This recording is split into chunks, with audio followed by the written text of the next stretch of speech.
Cold Open. Introduction. How does a land once ruled by mysterious nomads and forgotten chieftains become the world's most controversial empire? Russia's story isn't just about borders on a map. It's a saga of ambition, betrayal, and survival against impossible odds. For centuries, its vast plains echoed with the thunder of invading armies and the whispers of secret plots. From the frozen forests of the north to the endless grasslands of the south, this land has seen more than its share of bloodshed and upheaval. But what really set Russia apart wasn't just its size or its power. It was the way it kept rising from disaster. Each time more determined, more ruthless, and more unpredictable than before. Behind every famous name and every grand palace, there are stories that rarely make it into the history books. Shocking betrayals, sudden uprisings, and rulers who would stop at nothing to hold on to power. Some were visionaries, others were tyrants, and a few were both at once. But all of them were shaped by the same relentless struggle, to survive in a land where the only constant was change, and where yesterday's hero could become tomorrow's villain in the blink of an eye. So how did Russia transform from a patchwork of warring tribes into an empire that would shake the world? The answer lies in a history filled with secrets, scandals, and moments that changed the course of nations. And it all begins in the shadows of the ancient steppe, where the first clues to Russia's destiny were buried long before anyone called it by that name. But the real story is just getting started. Ancient shadows and the birth of Rus long before Russia became a name whispered in fear or awe, its lands were home to people whose stories have almost vanished into legend. For thousands of years, the endless grasslands and dense forests were ruled by nomads and mysterious Bronze Age cultures. Their only trace? Silent burial mounds, kurgans, rising from the steppe like ancient scars. The Greeks called these fierce horsemen the Scythians, but even they could only guess at the secrets buried beneath those mounds. Some say these early tribes practiced rituals that would shock even their enemies, leaving behind treasures and weapons meant to guard their chieftains in the afterlife. But the steppe was never quiet for long. Waves of invaders swept through, each one leaving their mark. The same nomadic warriors who toppled the Roman Empire thundered across these plains, only to be replaced by the Slavs, people bound by language and custom, but divided into countless rival clans. Their world was wild, unpredictable, and always on the edge of chaos. Then, out of the misty north, came the Varangians, Vikings, whose long ships cut through the rivers like knives. According to legend, the Slavs, desperate for unity, invited a Varangian chief named Rurik to rule over them. Whether this story is fact or myth, what followed was undeniable. Rurik's dynasty would shape the fate of these lands for centuries. His people called themselves the Rus, and their name would echo through history, giving birth to a nation that would one day command the world's attention. Yet even as the first stones of this new state were laid, the land remained a crossroads of cultures, ambitions, and dangers. The story of Russia was only just beginning, and already the seeds of future conflict were being sown. But the next chapter would bring both glory and disaster, often in the very same breath. Golden ages and sudden collapse with the rise of the Rus. A new era dawned over the sprawling lands that would one day become Russia and Ukraine. Under the rule of Rurik's successors, the scattered tribes were drawn together, and a powerful new state began to take shape. The city of Kiev, perched on the banks of the Dnieper River, became the beating heart of this emerging civilization. It was here that the rulers of Kievan Rus dreamed of greatness, forging alliances and waging wars that would echo across Europe.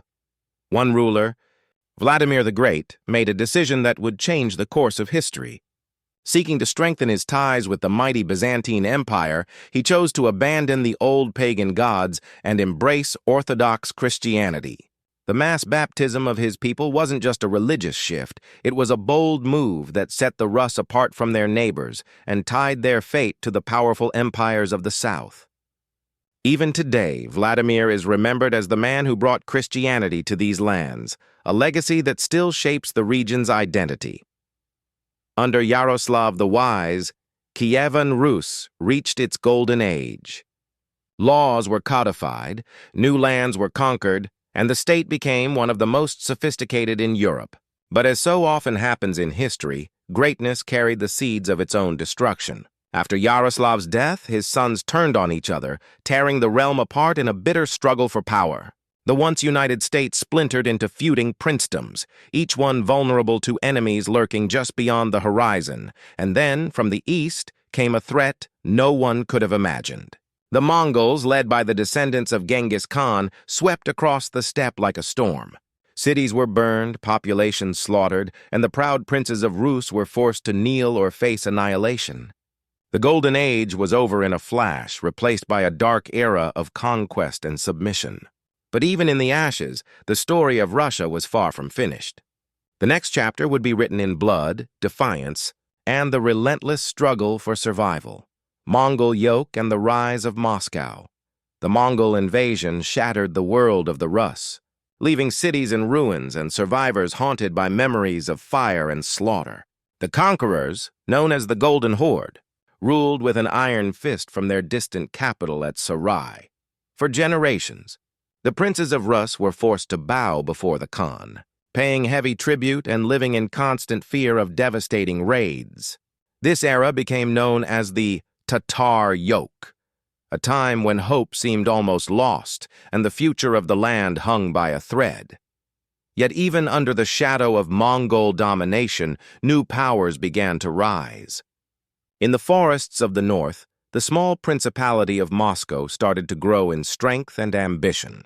Its rulers were shrewd, playing rival khans against each other and slowly gathering more land and influence. One prince, Alexander Nevsky, became a legend by saving his city from destruction, not just by submitting to the Mongols when resistance meant certain death, but by turning his sword against other invaders.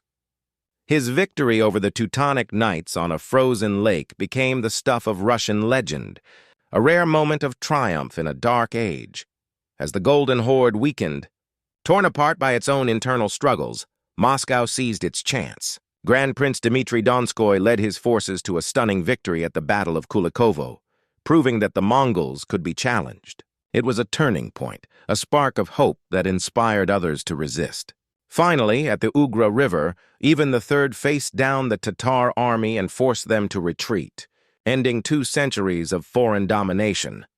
Moscow emerged from the ashes as the new center of power, its princes now dreaming of empire. The city's rise was no accident. It was built on cunning alliances, ruthless ambition, and a willingness to do whatever it took to survive. But as Moscow's influence spread, new dangers and darker ambitions began to take root, setting the stage for an era of both greatness and terror. The struggle for Russia's soul was far from over. Tsars, tyranny, and turmoil with the Mongol yoke finally broken, Moscow's rulers wasted no time in forging a new Russian state, one built on power, fear, and absolute control. The most infamous of these early czars was Ivan IV, better known as Ivan the Terrible. Crowned as the first Tsar of Russia, Ivan's reign was a whirlwind of ambition and brutality. He expanded Russian territory by crushing the Tatar Khanates of Kazan and Astrakhan, but his victories came at a terrible cost. Driven by paranoia and rage, Ivan unleashed a reign of terror on his own people, executing nobles, burning towns, and even killing his own son in a fit of fury. The image of a father bludgeoning his heir with the royal scepter became a symbol of the darkness that could consume even the most powerful. But Ivan's death brought no peace. His weak successor, Fyodor, died childless, ending the ancient Rurikid dynasty and plunging Russia into chaos. The so-called Time of Troubles followed, a nightmare of famine, foreign invasions, and ruthless impostors claiming the throne. Polish and Swedish armies marched across Russian soil, while desperate rebels and warlords fought for scraps of power. The population was ravaged by hunger and disease, and Moscow itself was occupied by foreign troops. For a moment, it seemed as if Russia might simply vanish from the map, torn apart by its own divisions and the ambitions of its enemies. Yet even in the darkest hour, a spark of resistance remained. Ordinary Russians, led by unlikely heroes like Prince Pozharsky and the merchant Kuzma Minin, rose up to drive out the invaders and reclaim their shattered homeland. In 1613, the exhausted nation finally united behind a new dynasty, the Romanovs. But the scars of tyranny and turmoil would never fully heal. The new rulers tightened their grip, binding millions of peasants into serfdom and crushing any hint of dissent. Russia had survived, but at a price. Its future would be shaped by the iron will of its Tsars and the ever-present threat of chaos lurking just beneath the surface. Reformers, rebels, and ruthless rulers, as the Romanov dynasty took hold, Russia entered an age of dramatic contrasts, where dazzling reforms clashed with brutal crackdowns, and the line between progress and oppression blurred with every new ruler. Some Tsars dreamed of dragging Russia into the modern world, while others clung to the old ways with a grip of iron. Few embodied this tension more than Peter the Great. Obsessed with Western ideas, Peter forced his nobles to shave their beards, wear European clothes, and even pay a tax if they refused. He built a navy from scratch, reformed the army, and founded the city of St. Petersburg on a swamp, turning it into a symbol of Russia's new ambitions.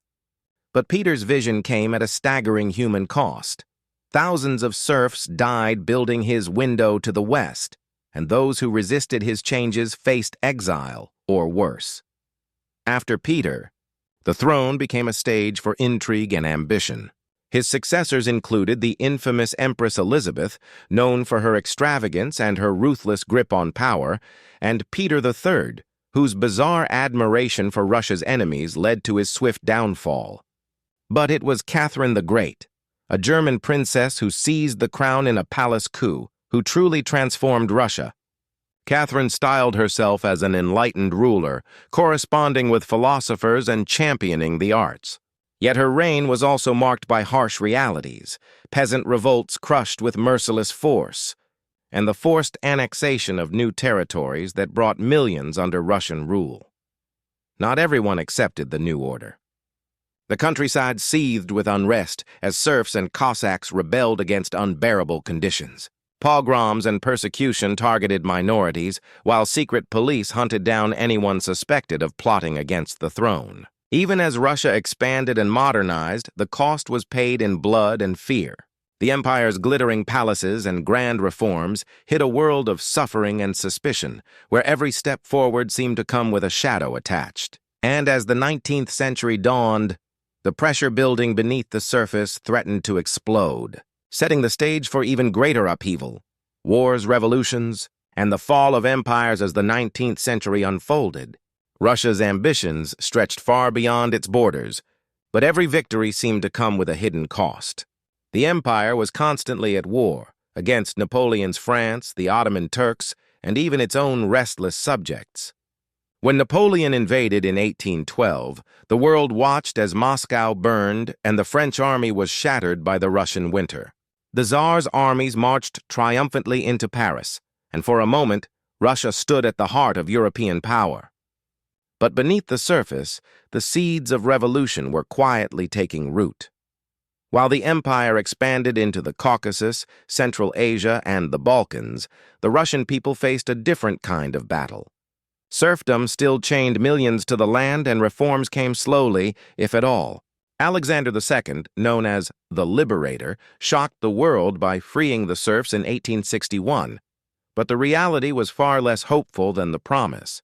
Most former serfs remained trapped in poverty, and the dream of a fairer society slipped further away.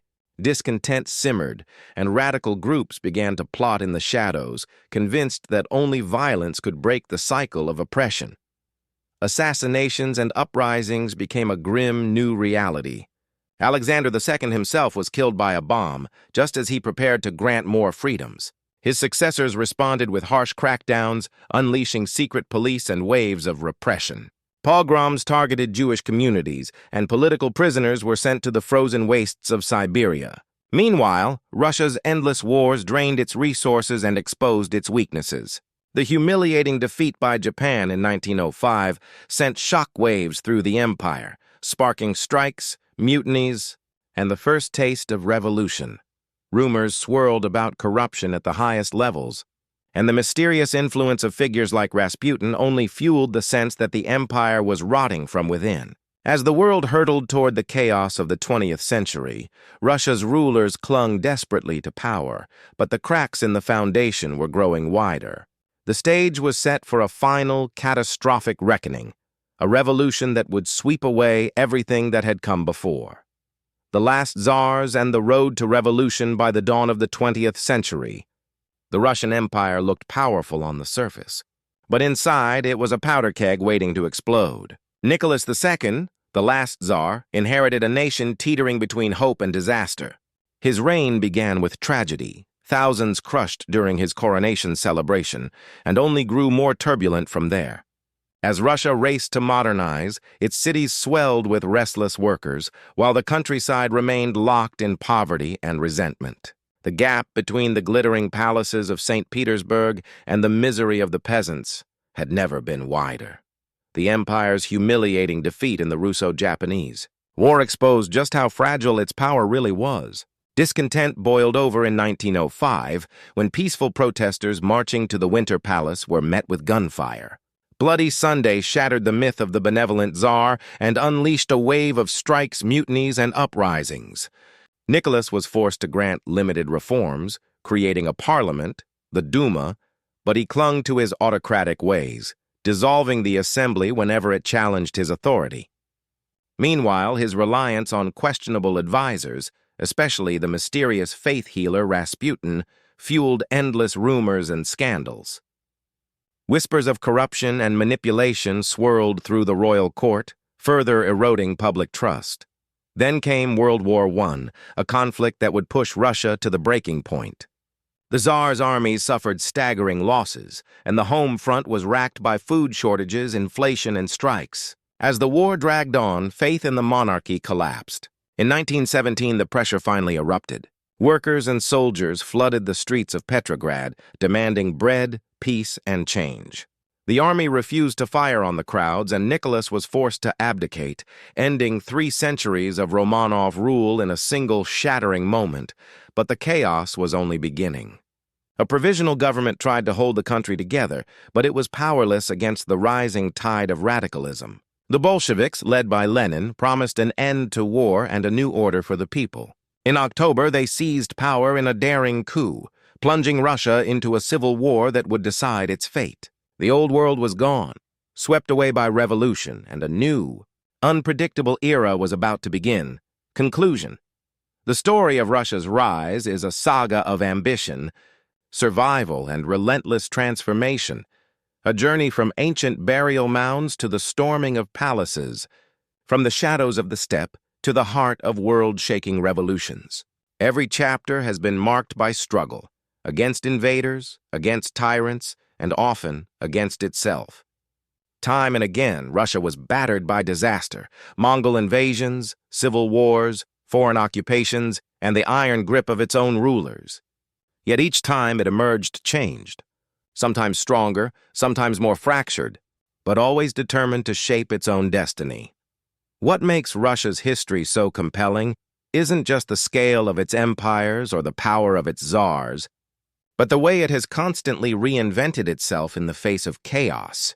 The same land that saw the rise of ruthless conquerors also produced visionaries and reformers, rebels and dreamers. Its rulers could be both enlightened and cruel, its people both resilient and restless.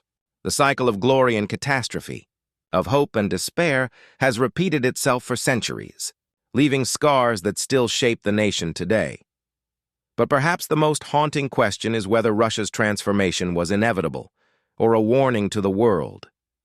Was it destiny that drove a land of scattered tribes to become a superpower, or was it the result of choices made in moments of crisis, when survival demanded sacrifice and ambition demanded ruthlessness? Even now, the echoes of the past linger in Russia's politics, its culture, and its place on the world stage. As we look back on this epic journey, one thing is clear: Russia's story is far from over. The forces that shaped its past, conflict, ambition, and the struggle for power, are still at work today, shaping the future in ways no one can predict. The question remains, Will Russia's next chapter be one of renewal, or will the cycle of upheaval continue? Only time will tell, but history has shown that in Russia, nothing is ever truly settled.